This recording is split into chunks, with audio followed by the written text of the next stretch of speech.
¿Qué significa vivir una vida santa? ¿Será que santo es el que cumple los mandamientos de Dios? Si así fuera, ¿qué mandamientos cumplió Noé? ¿Y Abraham? ¿Y Enoc? El 8 de julio de 1979, el pastor Chusito predicó el tema La Santidad. Escuchémosle. Dice 1 de Pedro 1:15, sino como aquel que os llamó es santo, sed también vosotros santos en toda vuestra manera de vivir, porque escrito está, sed santos porque yo soy santo. Esta mañana vamos a comenzar una serie de estudios sobre la santidad. No vamos a examinar una lista de cosas que hay que hacer y cosas que no hay que hacer. Eso ya es viejo, eso tiene muchos años que se está practicando y parece que la gente se preocupa más por hacer las cosas prohibidas que las cosas permitidas. Por favor, pongan su mente en lo que yo estoy hablando. Digo que vamos a comenzar una serie de estudios sobre la santidad. No vamos a ver la lista de las cosas que hay que hacer, de las cosas que no hay que hacer, sino vamos a ver a la luz de las Sagradas Escrituras que en todos los tiempos los hombres y mujeres que han creído en Dios han vivido de una manera diferente a las demás gentes. Ahora más que nunca, el mundo tiene la torcida idea de que basta con creer en Dios y no importa cómo uno viva. Algunos otros que conocen las exigencias de santidad de Dios tienen la idea que muy bien, Dios exige santidad, pero Él sabe que somos humanos y como que tiene la obligación de aguantarnos nuestras rebeliones, nuestras soberbias, nuestras manchas. Al fin Él nos conoce. La cosa no es así, hermanos. Necesitamos, si de veras amamos a Dios y creemos en Él, guiarnos por lo que nos enseña la Biblia. La Biblia nos enseña que Dios siempre ha exigido una vida santa de los que creen en Él, no importa la época en que les haya tocado vivir. La Biblia nos dice que hubo hombres que creyeron en Dios en una época en que no había ley, no se prohibía nada, una época en que los hombres tenían 2, 3, 4 mujeres, y hombres creyeron en Dios en aquella época. Sin embargo, en cualquier época en que los hombres han vivido y han creído en Dios, Dios siempre ha exigido una vida santa de los que creen en Él, no importa el tiempo en que hayan vivido.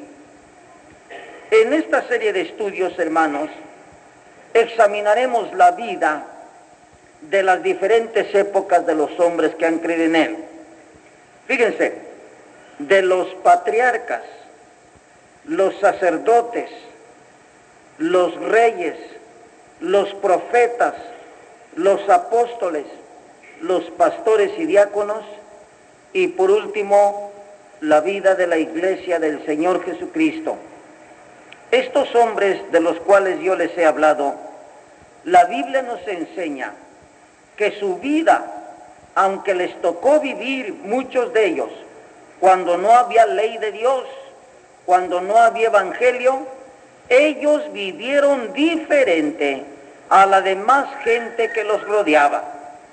Si nosotros nos llamamos cristianos y ahora gozamos de tener evangelio, tener la ley de Dios, tener la Biblia, tener el Espíritu Santo, tenemos que llegar a la razón de que nuestra vida debe de ser diferente a la vida de la gente que no trata con Dios. Si vivimos, si hacemos, si hablamos igual que los que no conocen a Dios, una de dos, o no nos hemos entregado al Señor, o nos estamos engañando a nosotros mismos.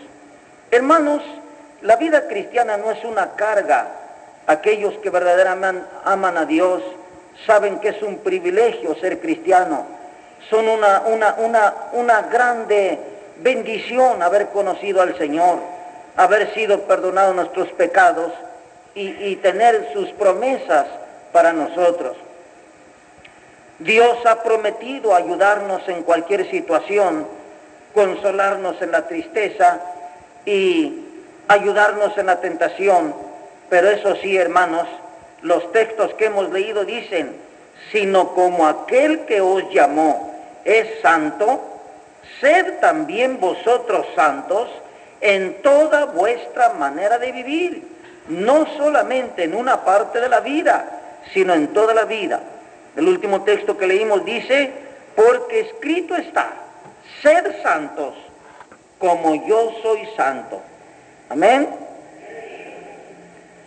Vamos a estudiar entonces, recuerden, primero la vida de los patriarcas, los sacerdotes, los reyes, los profetas, los apóstoles, los ministros del Nuevo Testamento y la iglesia. Estudiamos en este día, hermanos, comenzamos una serie de estudios sobre la santidad. Ustedes van a ver que no es una lista de muchas cosas que hay que hacer y que no hay que hacer. Vamos a estudiar la vida de los primeros hombres que trataron con Dios, los patriarcas. Patriarca quiere decir padre de familia o jefe de una tribu. Los patriarcas vivieron en un tiempo en que las naciones no tenían constituciones ni leyes escritas, ni siquiera había ley de Dios, menos evangelio de Jesucristo. Este tipo de hombres, llamados patriarcas, vivió hace muchos años. Algunos vivieron antes del diluvio y otros vivieron después del diluvio. Hermanos, lógico es pensar que una persona que vive en un tiempo donde no hay ley ni de Dios ni de los hombres, es una persona que debe de vivir como le dé la gana y debe de hacer lo que quiera y ir donde quiera. Sin embargo, la Biblia nos enseña que donde quiera que ha habido hombres y mujeres que creen en Dios, no importa la época en donde vivan, ni el lugar donde les haya tocado vivir, todos los hombres y mujeres que han creído en Dios han vivido diferente de la demás gente que le rodea. Aunque no haya ley, aunque no haya evangelio, aunque no haya normas humanas ni morales, no importa. Tenemos el primero aquí, Génesis 5, 21-24. Vamos a ver. Y vivió Enoc 65 años y engendró a Matusalén. Caminó Enoc con Dios después que engendró a Matusalén 300 años y engendró hijos e hijas. Y fueron todos los días de Enoc 365 años. Caminó pues Enoc con Dios y desapareció porque le llevó Dios. Cierren sus Biblias y pongan atención. Son 4 versículos que nos muestran la vida del patriarca Enoc. Este hombre vivió antes del diluvio. No había leyes humanas, no había leyes divinas, no estaba la ley de Dios, no había evangelio, no había profetas, no había nada. Sin embargo, aunque este patriarca Enoc vivió en tiempos que no había ninguna ley, él creyó en Dios. Lo que no nos dice la Biblia, cómo empezó a creer este hombre en Dios. Tal vez contempló la naturaleza, los cielos, y pensó, hay uno que hizo todo esto. Empezó a orar a él, a un Dios que no se ve, y dice que en aquellos tiempos la gente vivía mucho tiempo. Bueno, a los 65 años se casó a los 65 años, y luego dice, Enoc vivió 65 años y engendró a Matusalén, y caminó Enoc con Dios, después que engendró a Matusalén 300 años, y engendró hijos e hijas. 300 años, ¿se imaginan ustedes? Dice, caminó con Dios. 300. 300 años y engendró hijos e hijas. ¿Pueden ustedes imaginarse los hijos e hijas que un hombre tenga viviendo 300 años? Naturalmente que a los 300 años alcanzó a ver a sus hijos, los hijos de sus hijos, los hijos de sus hijos de sus hijos, los nietos, bisnietos, tataranietos, un pueblo muy grande, hermanos. Pero 2 veces dice aquí la Biblia, caminó Enoc con Dios. Este hombre, repito, vivió en tiempos donde no había ley humana ni ley divina. Sin embargo, fue capaz de caminar con Dios. Quizá ustedes piensen, aquí no nos habla de la santidad de este hombre, pero dice el libro de Amós que no pueden andar dos juntos si no estuvieran de acuerdo. Cuando la Biblia dice que no caminó con Dios, significa que estaba de acuerdo con Dios. Enoc tuvo una vida que agradó a Dios, de manera que no habiendo ley de ninguna clase, ni divina ni humana, este hombre vivió en santidad. Y el último texto dice, caminó pues Enoc con Dios y desapareció porque Dios se lo llevó. Gloria al Señor para siempre. Tan cerca estuvo de Dios este hombre, tan santamente vivió, que dice que desapareció Dios.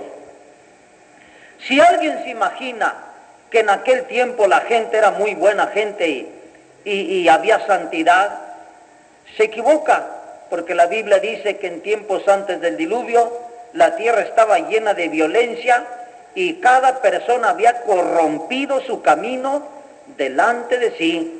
Entonces, en un tiempo donde estaba la tierra llena de violencia y solo pensaban en comer y beber y casarse, dice la Biblia, antes del diluvio, en ese ambiente de carnalidad, este hombre caminó con Dios y se lo llevó Dios. Bendito sea el Señor para siempre. Quiero que piensen en esto, hermanos. Como no había ley, ni humana ni divina, no había una lista de cosas que hay que hacer y cosas que no hay que hacer.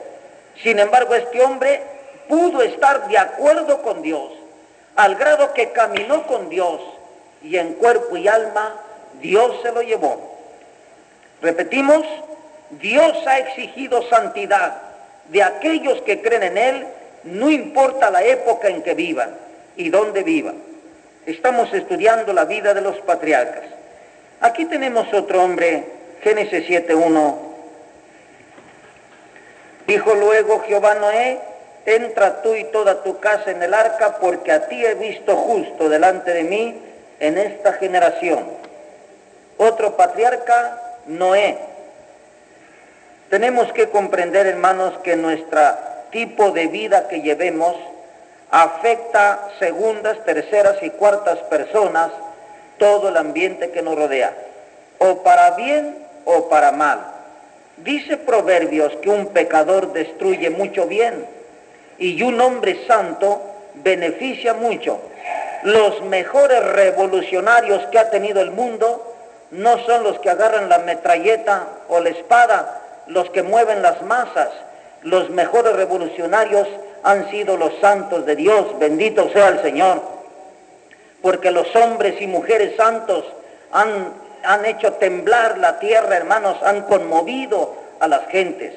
Este hombre Noé también le tocó vivir cuando la violencia llegó al clímax. ¿Cómo sería la violencia? Dice que la tierra estaba llena de violencia. Toda la tierra se había corrompido y en tal estado estaba la tierra que Dios se arrepintió de haber hecho al hombre. En ese ambiente tan corrompido, hermanos, hubo una familia de santos. Noé, su mujer, sus 3 hijos y sus mujeres. 8 personas en completa santidad ante la presencia de Dios. Fue motivo de que la raza humana, hermanos, no se acabara totalmente. Si Noé no hubiera existido, se hubiera acabado toda la generación. Posiblemente ya Dios no hubiera vuelto a ser otro hombre. Pero Noé, un hombre, vivió en santidad y él fue agradable a Dios. Bendito sea el Señor. Acuérdense, hermanos, tengan bien en cuenta que estos hombres vivieron en tiempo que no había ley. Hermanitos, ahora tenemos aquí de las cosas que le agradan a Dios y las cosas que le disgustan. Tenemos esa garantía. En tiempo de los patriarcas no había eso. Sin embargo, ellos sabían hacer diferencia entre el bien y el mal, porque creyeron en Dios, se dieron cuenta lo que a Dios le agradaba. Tenemos aquí otro patriarca. Génesis 12:1 dice: pero Jehová había dicho a Abraham, vete de tu tierra y de tu parentela y de la casa de tu padre a la tierra que te mostraré. ¿Cuántos patriarcas llevamos con este? 3, ¿verdad? El primero se llamó Enoc, el segundo se llamó Noé y este se llama Abraham. Aquí tenemos que Dios habla a este hombre. En el caso de Enoc, en el caso de Noé y en el caso de Abraham son diferentes. Dios le dijo a Abraham: sal de tu tierra y de tu parentela y de la casa de tu padre y ven a la tierra que te voy a mostrar. Aquí notamos una cosa, hermanos: cuando se trata de santidad, Dios saca a sus hijos del ambiente maligno. Dios sacó a Abraham de su parentela. Los escritos antiguos narran que en la tierra de Abraham era una tierra de idolatría. Los descubrimientos arqueológicos han confirmado en Ur de los Caldeos, donde vivía Abraham, se adoraba, se creía mucho en la astrología. Allí comenzó la astrología y la idolatría. Abraham tuvo que salir de allí. Cuando una persona quiere vivir agradable a Dios, necesita comprender que no puede seguir teniendo relaciones con personas que aborrecen a Dios. Eso no quiere decir que si una persona se convierte en su casa, debe dejar una mujer su marido, o el marido debe dejar la mujer. No. Dios dice que seamos responsables de nuestros deberes como esposos, como hijos, como padres. Pero se refiere, hermanos, que tenemos que separarnos de la gente que aborrece a Dios. ¿Por qué dice la Biblia: salid en medio de ellos, pueblo mío? ¿En qué le beneficiaría a un cristiano haber sido alcanzado por Dios y seguir con sus mismos amigos? ¿Qué beneficio tendría una hermana se convirtiera y siguiera con sus mismas comadres, borrachas, chismosas y todas esas cosas? Pues de nada le serviría, hermanos. Dios dice que nos separemos de contaminación.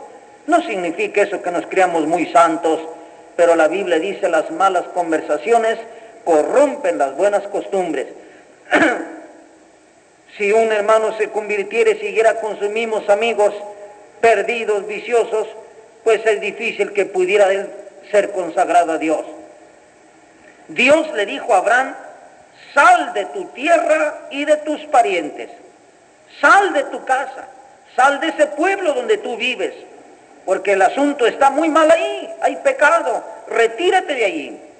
Abraham seguramente vivía muy contento con su padre, su madre, con sus amigos, con sus conocidos, pero Dios le dijo: retírate de allí. Y lo sacó al desierto, hermanos. Ustedes conocen la historia, que anduvo peregrinando muchos años en el desierto con peligro de que le quitaran su mujer, y hubo guerras.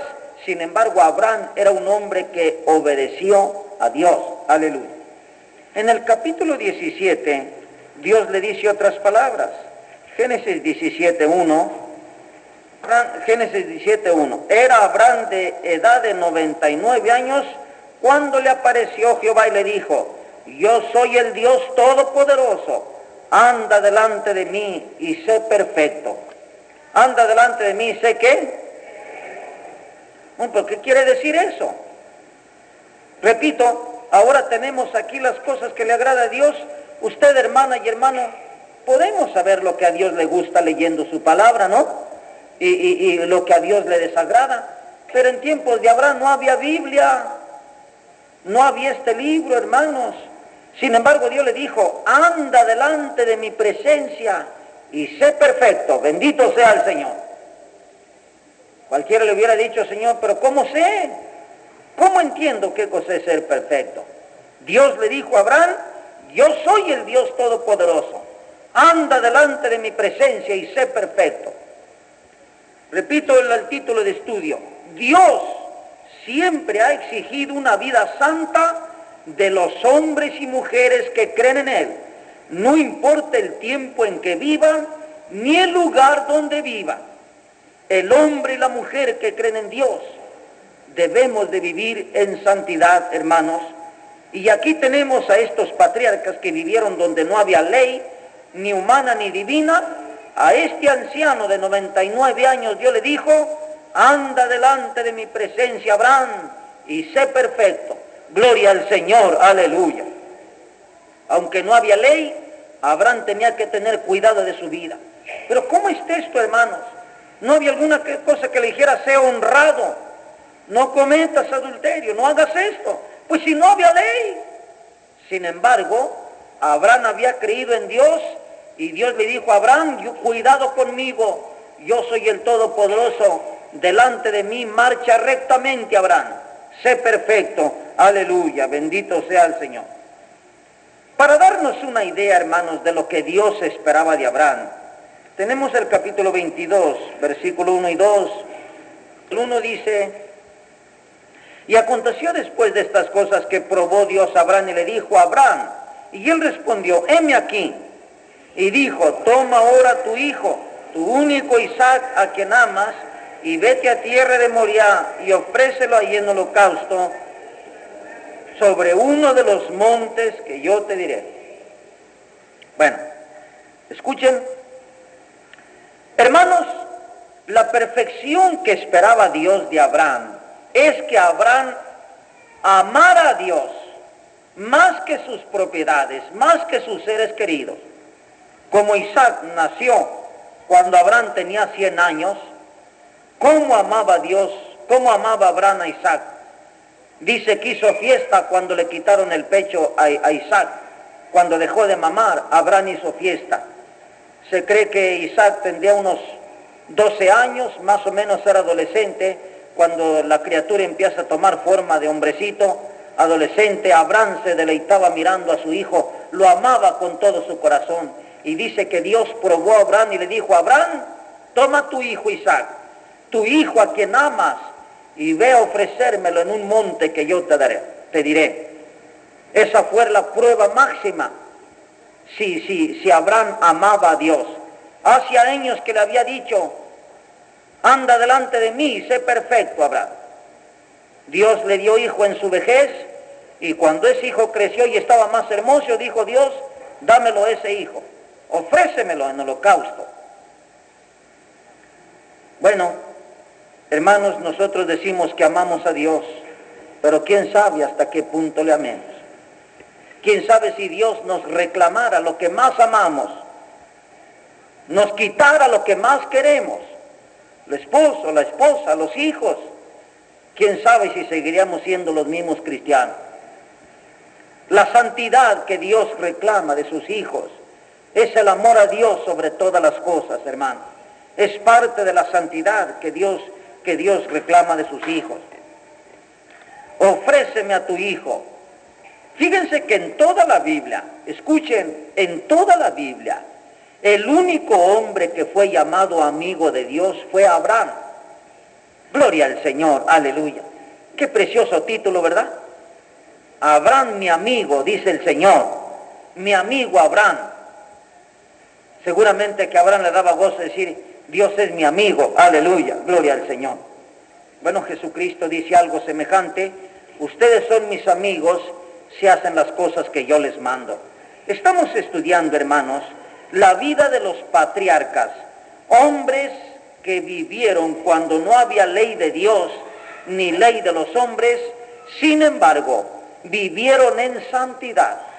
Nosotros, hermanos, que nos ha tocado vivir cuando tenemos la ley de Dios, las leyes morales, tenemos las leyes humanas, pues ya sabemos lo que hacemos. Sin embargo, no siempre hay santidad en el pueblo del Señor. Bueno, ahora el caso de Isaac, Génesis 26,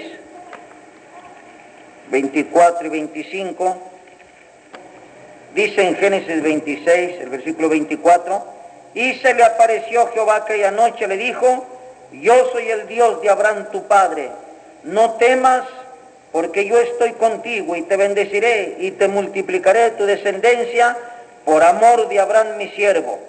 Y edificó allí un altar e invocó el nombre de Jehová y plantó allí su tienda y abrieron allí los siervos de Isaac un pozo.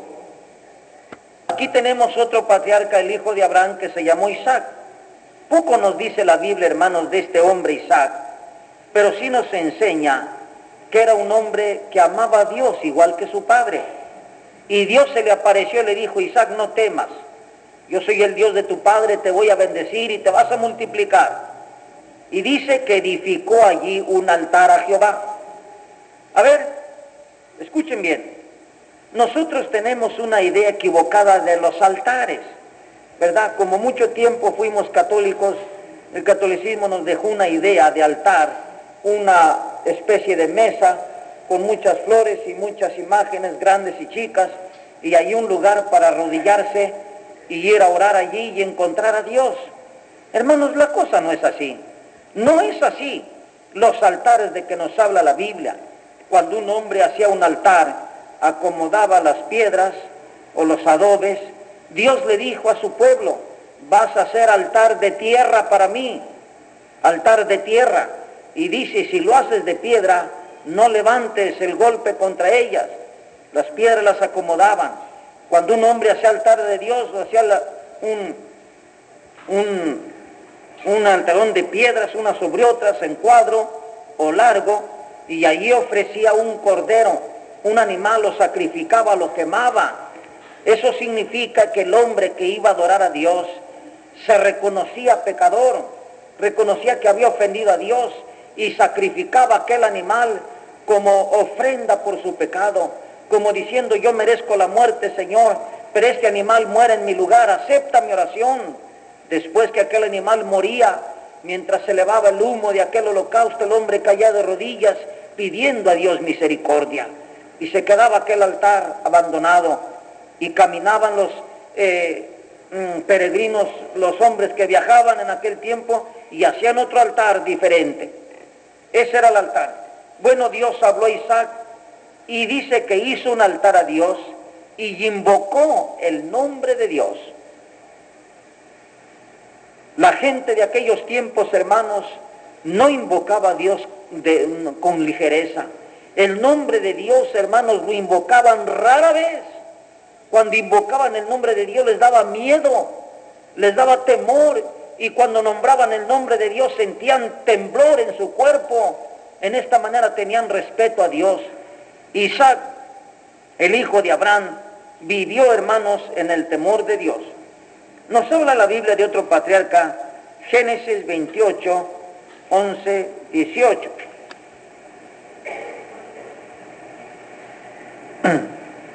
Dice Génesis 28,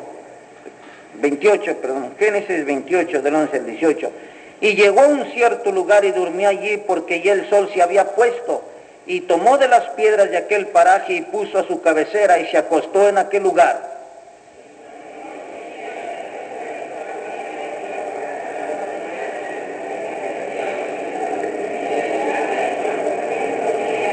Y aquí que Jehová estaba en lo alto de ella, el cual dijo: yo soy Jehová, el Dios de Abraham tu padre, el Dios de Isaac. La tierra en que estás acostado te la daré a ti y a tu descendencia.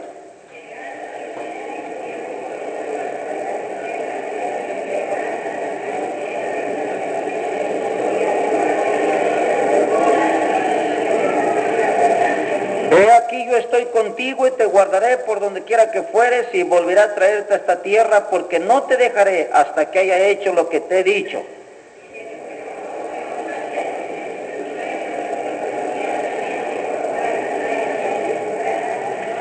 Y tuvo miedo y dijo: cuán terrible es este lugar, no es otra cosa que casa de Dios y puerta del cielo. Se levantó Jacob de mañana y tomó la piedra que había puesto de cabecera y la alzó por señal y derramó aceite sobre de ella. Ahora Génesis 32, 24, 28. Génesis 32, 24, 28. Así se quedó Jacob solo y luchó. Yo no te dejaré si no me bendices.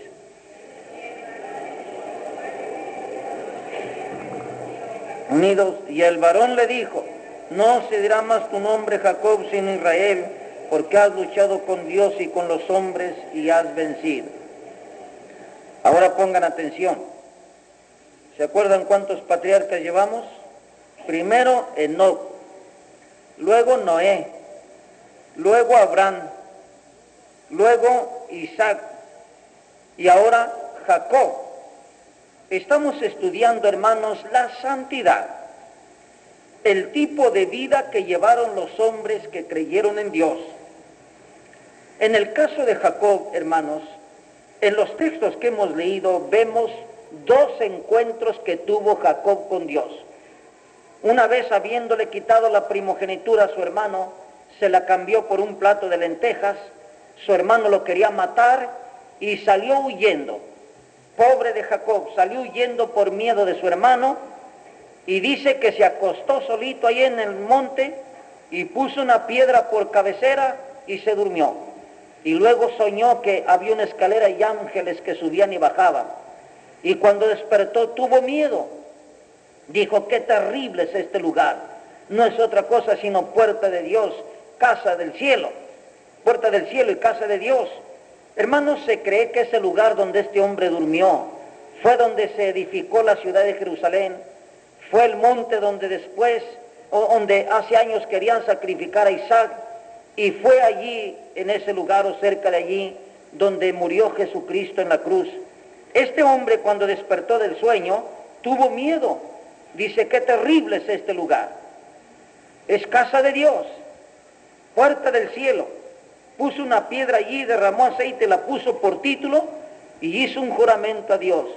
Si tú me guardas, Señor, si me bendices, tú serás mi Dios, yo apartaré el diezmo para ti. 20 años después, fíjense, 20 años después regresó ese mismo hombre. Cuando él hizo esa oración, no tenía nada, iba huyendo, iba errante, estaba solo, con miedo. Y cuando regresó, ya regresó como quien dice don Jacob, porque traía mucho ganado, traía muchos hijos. 20 años después regresó con mucha riqueza. Y hermanos, tuvo otro encuentro con Dios. Dice en el último texto que leímos, los últimos textos, que se quedó del lado del río y se puso a orar solito. Y sintió que un hombre estaba allí, lo agarró y era un ángel de Dios. Y el ángel le dijo, suéltame porque ya amanece. Dijo, no te suelto hasta que no me bendigas. Entonces le cambió el nombre, en lugar de ponerle Jacob como se llamaba, que quiere decir engañador, le puso príncipe de Dios, bendito sea el Señor. Hermanos, Jacob fue el tronco donde salió la nación hebrea, las 12 tribus de Israel. Notamos que Jacob fue un hombre quieto, un hombre pacífico, humilde, fiel. Todos estos hombres, escúchenme bien, tuvieron un encuentro con Dios. Aquí aprendemos en los patriarcas que para vivir en santidad se necesita primero tener un encuentro con Dios. Ningún hombre, ninguna mujer podrá ser santo si no tiene un encuentro con Dios, tiene relación con Dios. Los patriarcas que vivieron cuando no había leyes humanas, ni ley divina, sin embargo ellos vivieron en santidad. A uno de ellos Dios le dijo, yo soy el Todopoderoso, anda delante de mí y sé perfecto. Si aquellos hombres, hermanos, que vivieron cuando no había ley, vivieron en santidad, cuanto más nosotros que sabemos aquí en la Biblia lo que a Dios le disgusta y lo que a Él le agrada. Pasamos a otra clase de personas en la Biblia y ahora vamos con los sacerdotes. Fíjense ustedes, recuerden que en esta serie de estudios estudiamos la santidad en los hombres que han servido a Dios, que han creído en Dios, en cualquier tiempo. Los patriarcas, los sacerdotes, los reyes, los profetas, los apóstoles, los ministros del Nuevo Testamento y la iglesia. Ya vimos, hermanos, que los patriarcas fueron tan santos que uno de ellos fue llamado amigo de Dios. El otro, Enoc, Dios se lo llevó en cuerpo y alma, bendito sea el Señor. Es de veras sorprendente, hermanos, que en aquellos tiempos que la tierra estaba llena de violencia y tanta depravación, los hombres que creyeron en Dios se santificaron más. Se puede decir que muchos en este tiempo, tanto que uno de ellos Dios se lo llevó en cuerpo y alma y otro fue llamado amigo de Dios. Ahora tenemos este grupo de hombres que se llamó los sacerdotes. Bueno, Dios dio la ley y en la ley estaba allí lo que Dios pedía. Hay 10 mandamientos que fueron dados por Dios en tablas de piedra, pero esa no es toda la ley de Dios, hermanos. Esas son las bases de todo lo demás, porque aparte de los 10 mandamientos hay capítulos enteros de cómo debemos de tratar nuestra familia y nuestro prójimo. Pero vamos a los hombres que servían a Dios como sacerdotes. Fíjense ustedes, hermanos, los sacerdotes, para ser sacerdote de Dios, tenía que pertenecer a una familia escogida por Dios. Éxodo 28:1, harás llegar delante de ti a Aarón, tu hermano, y a sus hijos consigo, de entre los hijos de Israel, para que sean mis sacerdotes, Aarón, Nadab, Abiú, Eleazar e Itamar, hijos de Aarón. Escuchen, queremos, hermanos, aclarar las cosas a la luz de la Biblia. Para ser sumo sacerdote o sumo pontífice de Dios, debía de pertenecer el hombre a la familia escogida, la familia de Aarón. Y luego, cuando el sacerdote principal moría, tenía que seguir sus hijos. Tenían que ser judíos. Ya nos imaginamos el error tan grande cuando la gente dice que el Papa es el sumo pontífice de Dios, no es ni judío. Y que Pedro fue el primer sacerdote, no hay tal cosa. Si hubiera sido así, Pedro, los hijos de Pedro debían de haber continuado. De acuerdo con la ley de Dios, el sacerdote tenía que ser de la familia de Aarón, judío. Cuando él moría, sus hijos tenían que continuar. Entonces, hermanos, en los hombres que servían como sacerdotes, no podía ser cualquiera sacerdote, no cualquiera. Ni aunque fuera muy simpático y aunque tuviera dinero, aunque tuviera muchas cualidades, solamente que perteneciera a la familia de Aarón. Ahora miren las exigencias. 3 cosas debía de tener aquel sacerdote, o 3 procesos. Debía de ser lavado, vestido y ungido. Si no tenía estas 3 cosas, no podía ser sacerdote. Primero debía de pertenecer a la familia de Aarón. Luego debía de ser lavado, vestido y ungido para que pudiera servir a Dios. Éxodo 29, 7 al 13 dice, el 4, procuren leer recio el texto que les toca. Éxodo 29 del 4 al 7. Y llevarás a Aarón y a sus hijos a la puerta del tabernáculo de reunión y los lavarás con agua.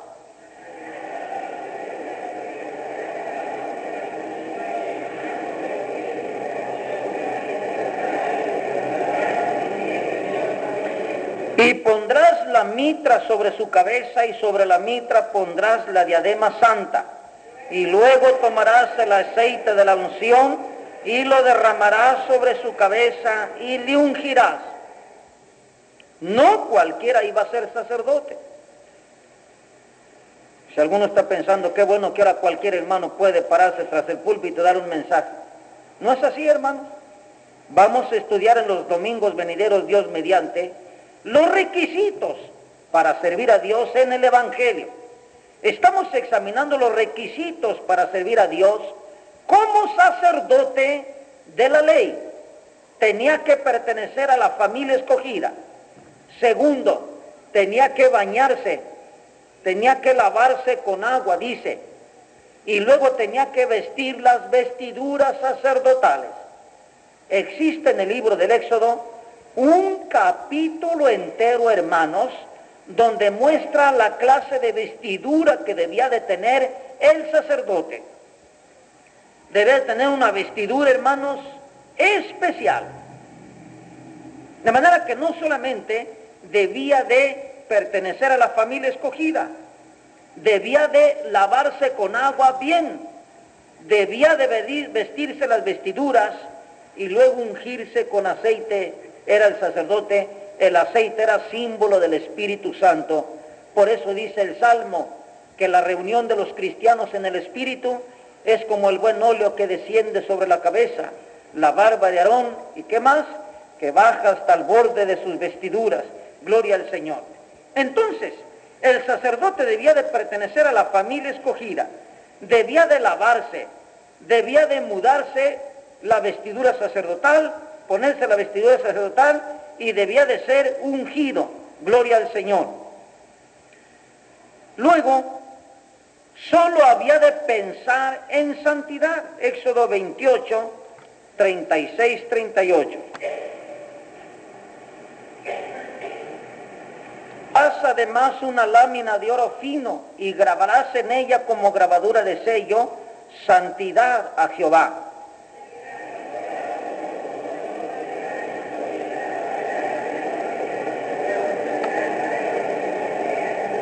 Unidos, y estará sobre la frente de Aarón, y llevará Aarón las faltas cometidas en todas las cosas santas que los hijos de Israel hubieran consagrado en todas sus santas ofrendas, y sobre su frente estará continuamente para que obtengan gracia delante de Jehová.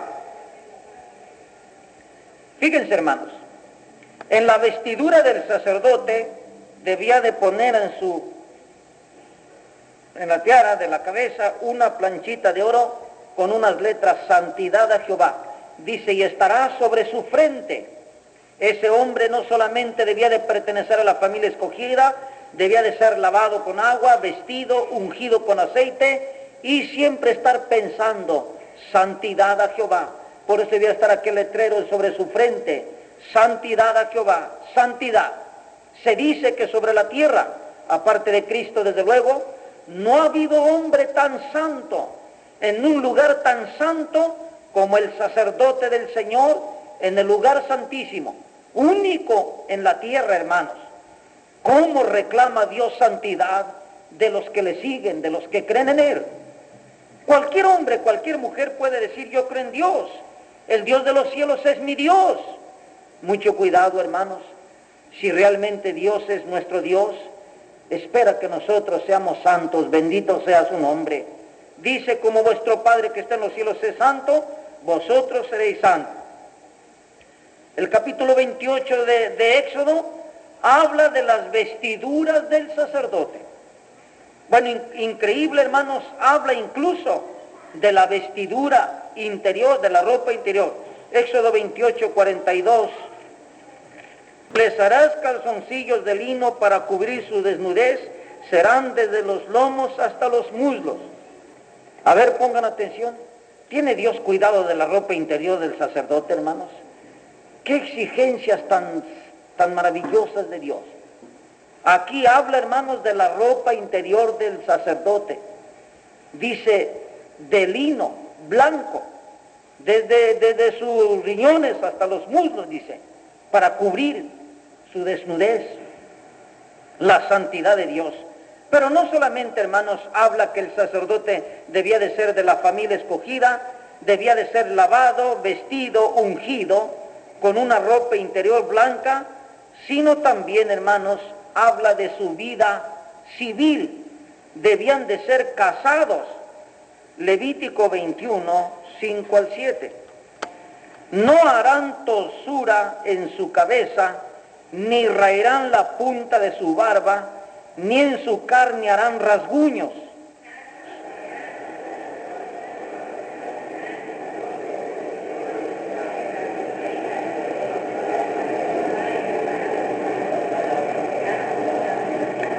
Lean el texto con fuerza. Pues yo me he dado cuenta que empiezan a leer fuerte y como que se les va acabando la fuerza y ya casi no, terminan en silencio. ¿Por qué, hermanos? La palabra de Dios debe de leerse con todo el poder, bendito sea el Señor. Santos serán a su Dios y no profanarán el nombre de su Dios, porque las ofrendas encendidas para Jehová y el pan de su Dios ofrecen, por tanto serán santos. El 7, con mujer ramera o infame no se casarán, ni con mujer repudiada de su marido, porque el sacerdote es santo a su Dios. Miren nada más, hasta con la vida privada del sacerdote se mete Dios. Dice que tenía que ser casado, y mucho cuidado con escoger cualquier clase de mujer. Con mujer ramera o infame no se casarán, ni con mujer repudiada. Estaba prohibido que el sacerdote se casara con tres clases de mujeres: una repudiada, una ramera o una mujer infame. Oh, hermanos amados, Dios reclama santidad. Ojalá que nadie piense, pues nosotros no somos sacerdotes. Le voy a probar que sí.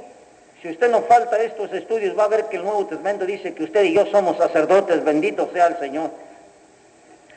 Dice más, aquí en los textos que siguen se aclara más. Por eso leyendo toda la Biblia se aclara. A ver, del 13 al 15, ustedes síganme con la vista porque leen muy quedito y los demás no oyen. El mismo capítulo del 13 al 15. Tomará por esposa a una mujer virgen, no tomará viuda, ni repudiada, ni infame, ni ramera, sino tomará de su pueblo una virgen por mujer, para que no profane su descendencia en sus pueblos, porque yo Jehová soy el que los santifico. Gloria al Señor. La santidad de Dios, hermanos, era tan estricta de que Dios prohibía que el sacerdote se casara con una mujer mala o sucia en su vida, dice, para que no profane la descendencia. Estamos estudiando, hermanos, sobre la santidad. Acuérdense que estudiamos primero de los patriarcas. Los patriarcas no eran sacerdotes, eran padres de familia. Sin embargo, en la historia de los hombres de la Biblia, no hubo hombres tan santos como algunos de los patriarcas. Uno de ellos fue llamado amigo de Dios, el otro se lo llevó Dios en cuerpo y alma al cielo. Ahora estudiamos la vida de los sacerdotes. Ahora ya se trata de hombres que Dios escogió para que le sirvan. El sacerdote debía de pertenecer a una familia escogida, debía de ser lavado, debía de ser ungido, debía de tomar mujer virgen a fin de que no tuviera problemas de familia. Por eso lo dice aquí el texto 15, para que no profane su descendencia en sus pueblos, porque yo Jehová soy el que los santifico. Qué maravillosa es la Biblia, hermanos. ¿Cómo es que ahora mucha gente enseña que el sacerdote no debe de ser casado? Cuando que Dios aquí dice, no solamente que debe ser casado, sino la clase de mujer que había de tomar.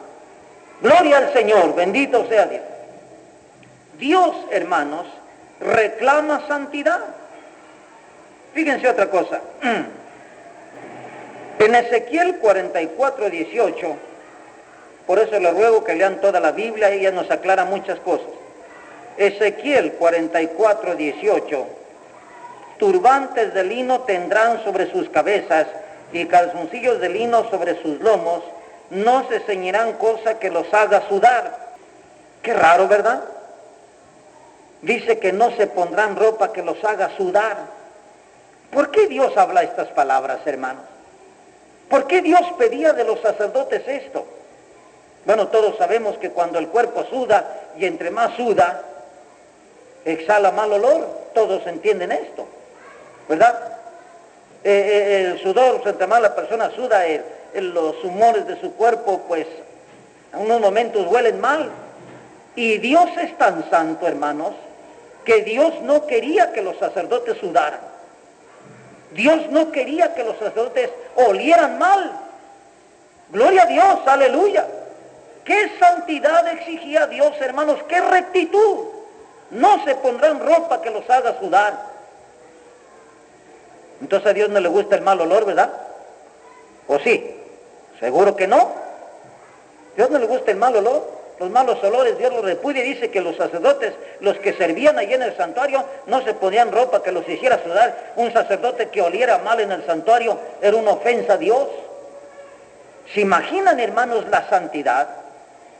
Para unas personas, especialmente para los nuevos, tal vez les parezca extraña estas explicaciones, pero acuérdense que estamos estudiando la Biblia, y la Biblia estamos estudiando la santidad. No podemos, hermanos, darnos una idea de lo que es la santidad si no estudiamos en todo este libro lo que dice acerca de esto.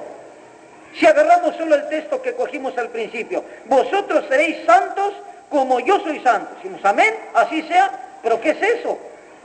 ¿Qué es santidad? ¿Qué es lo que Dios reclama? Por eso, hermanos, en este primer estudio, estudiamos la santidad de los patriarcas. Sin haber ley de hombres ni de Dios, esos hombres vivieron cerca de Dios.